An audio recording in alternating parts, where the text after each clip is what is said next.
ছাত্ৰীসকল ইয়াৰ আগৰ গ্ৰামাৰ ক্লাছত আমি তোমালোকক নাম্বাৰ ওপৰত আমি আলোচনা কৰিছিলোঁ। আমি নাম্বাৰ দুই প্ৰকাৰৰ পালোঁ। এক প্ৰকাৰ হ'ল সিংগুলাৰ নাম্বাৰ, যাক অসমীয়াত কয় একবচন।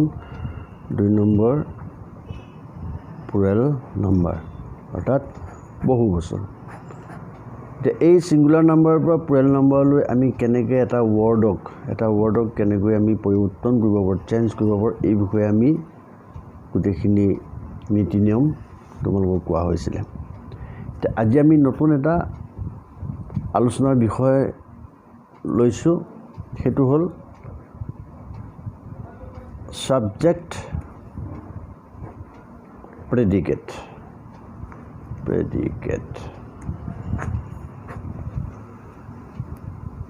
উদ্দেশ্য আৰু বিধেয়।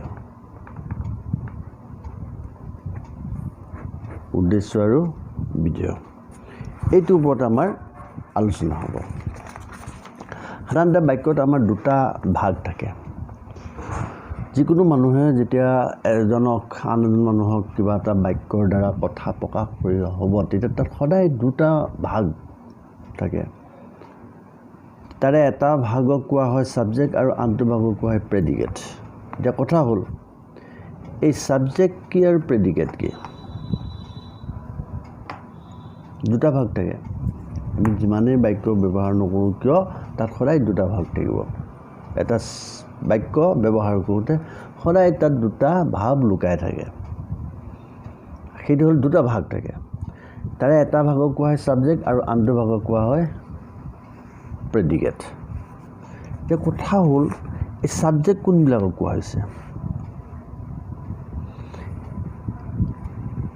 ছাবজেক্ট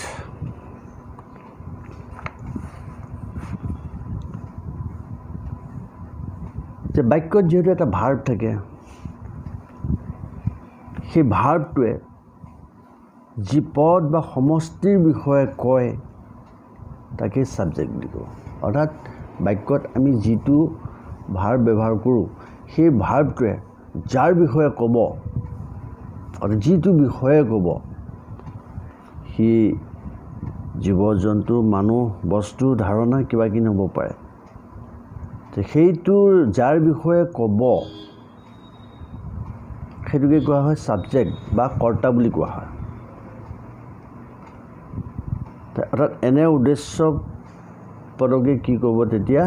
ভাৰ্বৰ ছাবজেক্ট বা কৰ্তা বুলি কোৱা হয়। সেইটো হ'ল ছাবজেক্ট। আৰু বিধেয় হ'ল কি, প্ৰেডিকেট হ'ল কি? যেতিয়া সেই ছাবজেক্টটোৰ বিষয়ে ভাৰ্বটোৱে, সেই বাক্যত থকা ভাৰ্বটোৱে ছাবজেক্টটোৰ বিষয়ে যিখিনি কথা ক'ব, যিখিনি কথা বৰ্ণনা কৰিব, তাৰ দোষ, গুণ আদি যিখিনি কথা বৰ্ণনা কৰিব, সেইখিনিকে কোৱা হয় বিধেয় বা প্ৰেডিকেট বুলি কোৱা হয়। তো এইটো একে চিম্পুল কথা। গতিকে ছাবজেক্টটো হ'ল যে এটা বাক্যত যেতিয়া সেই বাক্যৰ ভাৰ্বটোৱে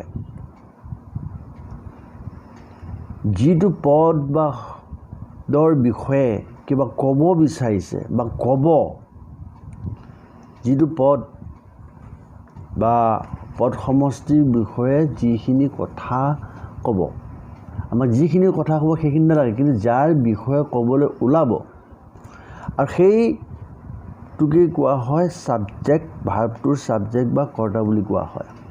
সেইটো হ'ল ছাবজেক্ট, তাকে কোৱা হৈছে উদ্দেশ্য। আকৌ বিধেয় হ'ল সেই বাক্যৰ ভাৰ্বটোৱে, সেই বাক্যৰ ভাৰ্বটোৱে ছাবজেক্টটোৰ বিষয়ে, অৰ্থাৎ উদ্দেশ্যটোৰ বিষয়ে কি কি ক'ব, ছাবজেক্টটোৰ বিষয়ে কি কি ক'ব, তাৰ কি দোষ, গুণ, গৰিমা আদি বিষয়ে ক'ব, এই কোৱা গোটেই বৰ্ণনা কৰা কথাখিনিকে কোৱা হৈছে প্ৰেডিকেট, বিধেয়। এই গোটেই কথাখিনি কোৱা হৈছে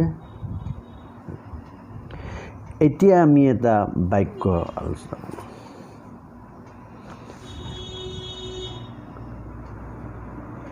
The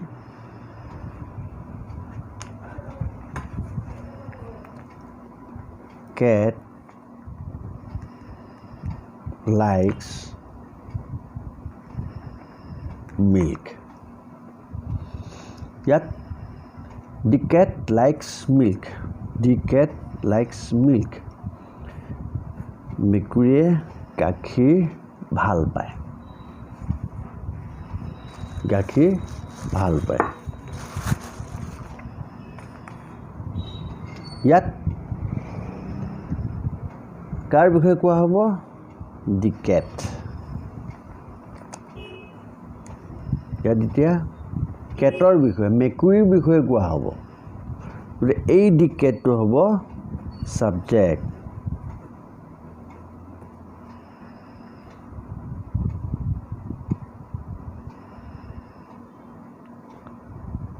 এই কেটৰ বিষয়ে কি কোৱা হ'ব এইখিনি কথা কোৱা হ'ব লাইকস মিল্ক গাখীৰ ভাল পায় কোনে ভাল পায় কেট মেকুৰীয়ে এই লাইকস মিল্ক এইখিনি হ'ব প্ৰেডিকেট এইখিনি হ'ব প্ৰেডিকেট অৰ্থাৎ মেকুৰীয়ে গাখীৰ ভাল পায়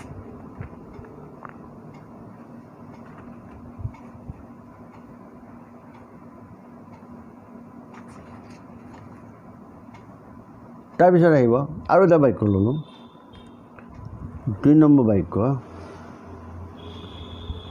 দি sun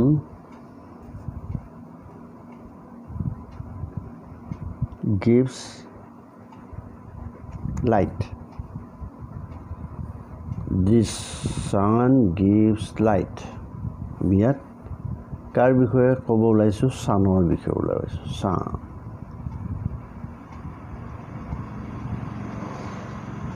অৰ্থাৎ এই ছানটোৰ বিষয়ে আমি ক'ব ওলাইছোঁ এই যাৰ বিষয়ে ক'ব ওলাইছোঁ সেইটো হ'ল ছাবজেক্ট কি কম gives light পোহৰ দিয়ে ছানে কি দিয়ে পোহৰ দিয়ে এই ছানৰ বিষয়ে আমি কৈছোঁ ছানটো হ'ল আমাৰ ছাবজেক্ট কৰ্তা আৰু ছাবজেক্টৰ বিষয়ে আমি যিখিনি কথা ক'ম যে gives light পোহৰ দিয়ে এইখিনি হ'ল আমাৰ প্ৰেডিকেট তেনেকৈ প্ৰত্যেকটো সেন্টেন্সতে বা বাক্যতে কি হয় এনেদৰে দুটা অংশ থাকে তাৰে এটা কোৱা হ'ব অৰ্থাৎ সেই বাক্য এজনৰ বিষয়ে অৰ্থাৎ এটা বস্তুৰ বিষয়ে এটা পদৰ বিষয়ে সদায় আলোচনা কৰা হয় প্ৰত্যেকটো বাক্যতে আৰু সেই যাৰ বিষয়ে আলোচনা কৰা হ'ব সেইটোকে কোৱা হয় সাবজেক্ট আৰু সেই সাবজেক্টৰ ওপৰত আমি যিখিনি কথা বৰ্ণনা কৰিম সেইখিনিকে কোৱা হ'ব প্ৰেডিকেট একদম সিম্পল দ্য সাবজেক্ট আৰু প্ৰেডিকেট অৰ্থাৎ আমি যেতিয়া বাক্যৰ কম বাক্য যেতিয়া আমি আমাৰ বাক্যৰ যেহেতু আমি বাক্যৰ মাজেদি সেন্টেন্সৰ মাজেদি আমাৰ মনৰ ভাৱ প্ৰকাশ কৰোঁ গতিকে সেই মনৰ ভাৱ প্ৰকাশ কৰা সেই বাক্যটোৰ প্ৰত্যেকটো বাক্যতেই দুটা অংশ থাকে এটা সেই দুটা ভাগ থাকে তাৰে এটা ভাগত এজন বা এটা বিষয়ে কোৱা হয় এটা বিষয়ে আমি আলোচনা কৰিম সেই যিটো বিষয়ে আলোচনা কৰিম যাৰ বিষয়ে আমি আলোচনা কৰিম সেইটোকে কোৱা হয় সাবজেক্ট অৰ্থাৎ কৰ্তা বুলি কোৱা হয় আৰু সেই আলোচনাখিনি কি হ'ব তাত কি গুণ গৰিমা কি ক'ত থাকিব এই গোটেই কথাখিনি তেতিয়া কি ক'ব বিধেয় বা প্ৰেডিকেট বুলি কোৱা হয় আমি দুটা বাক্যতে আমি গোটেই কথাখিনি আমি আলোচনা কৰিছোঁ তোমালোকে কিতাপখনত আৰু বহুত বাক্য পাবা তেতিয়া এই বাক্যবিলাকৰ মাজেদি তোমালোকে এই কথাখিনি আলোচনা আমি আৰু এটা বাক্যলৈ যাওঁ 3 নম্বৰ ধৰি লোৱা we eat rice we eat rice দুটা ভাগ আছে উই ইয়াত উই বিষয়ে কোৱা হ'ব এইটো হ'ল সাবজেক্ট উইয়ে কি কৰে ইট ৰাইচ ভাত খায় এইটো হ'ল প্ৰেডিকেট সেইটোৱে অৰ্থাৎ এটা বাক্যত যাৰ বিষয়ে কোৱা হ'ব সেইটো হ'ল সাবজেক্ট আৰু সেই সাবজেক্টটোৰ ওপৰত কি কি কোৱা হ'ব কি কি আলোচনা কৰা হ'ব এইখিনিকে কোৱা হয় প্ৰেডিকেট ইয়াকে সাবজেক্ট আৰু প্ৰেডিকেট বুলি কোৱা হয় তোমালোকে নিশ্চয় বুজি পালা তে আমি পৰৱৰ্তী ক্লাছত আমি বেলেগ এটা আমি আলোচনা কৰিম তে আজিলৈ সাবজেক্ট আৰু প্ৰেডিকেটৰ ওপৰত ইমানে তোমালোকে কিতাপখনত ভালকৈ মেলি তাক পঢ়ি বুজি ল'বা থ্যাংক ইউ